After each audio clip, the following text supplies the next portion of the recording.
फर्जी डॉक्यूमेंट्स बनाए, हमने जाली डॉक्यूमेंट्स बनाए हैं और उसके आधार पर हमने इलेक्शन लड़ा है, हमने बड़े बड़े अधिकारियों की दिशा भूल की है और ऐसे सब इल्ज़ाम की वजह से पिछले 5-6 दिन से मीडिया ट्रायल चल रहा है हमारा और उसमें लोगों ने हम पर कई बड़े बड़े आरोप लगाए, हमको नॉट रीचेबल करार दिया, हमको फरार करार दिया कि हम भाग गए हैं। तो ऐसे सब एलिगेशन जब लगते हैं और आप जब खुद पर्सनली ग्राउंड लेवल पर एसआईआर का काम कर रहे हो, आरटीई का काम कर रहे हो, टीएमसी हॉस्पिटल में विजिट्स कर रहे हो, पर्सनली जब आप ये सब कर रहे हो लेकिन मीडिया पे आपके बारे में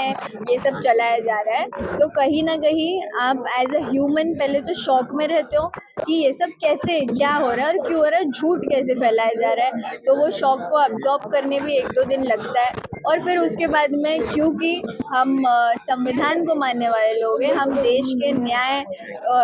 सिस्टम पर भरोसा रखते हैं, हमारा लॉ जो है उस पर हम भरोसा रखते हैं, तो हम हमारी लड़ाई लीगली लड़ने में बिलीव करते हैं। तो हमने ये लड़ाई लीगली लड़ने की वजह से हमारे जो प्रोसीडिंग्स चल रहे थे उसको टाइम देते हुए हमने मीडिया को होल्ड पे रखा, क्योंकि मीडिया में जो लोग पेड पीआर करके हमको डिफेम करने की कोशिश कर रहे थे वो ऑलरेडी हमारे न्यूज़ मीडिया में चला रहे थे। तो आज ये कॉन्फ्रेंस बहुत ज़रूरी थी लोगों को गलत साबित करने के लिए, जो हमने आज इसलिए ली है।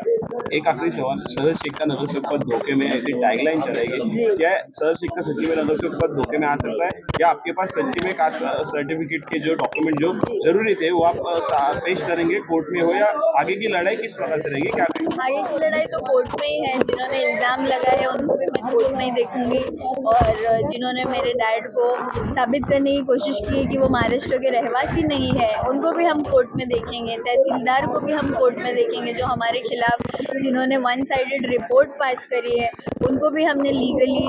एक नोटिस भेजी है। हमने लोकमत जो न्यूज़ चैनल है और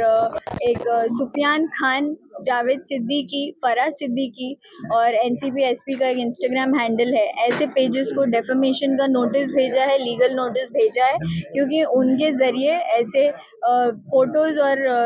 बैनर्स चलाए गए जिस पे मेरे फ़ोटोज़ यूज़ किए गए और जो कि क्लियरली एक पॉलिटिकल प्रोपेगेंडा है। ये लोगों को दिख रहा है, ये इलेक्शन जीतने के बाद की जो इनसे हार बर्दाश्त नहीं हुई है इनकी, इसीलिए इन्होंने ये मीडिया प्रोपेगेंडा करके हमको डिफेम करने की कोशिश की है, तो इनको लीगली जवाब दिया जाएगा।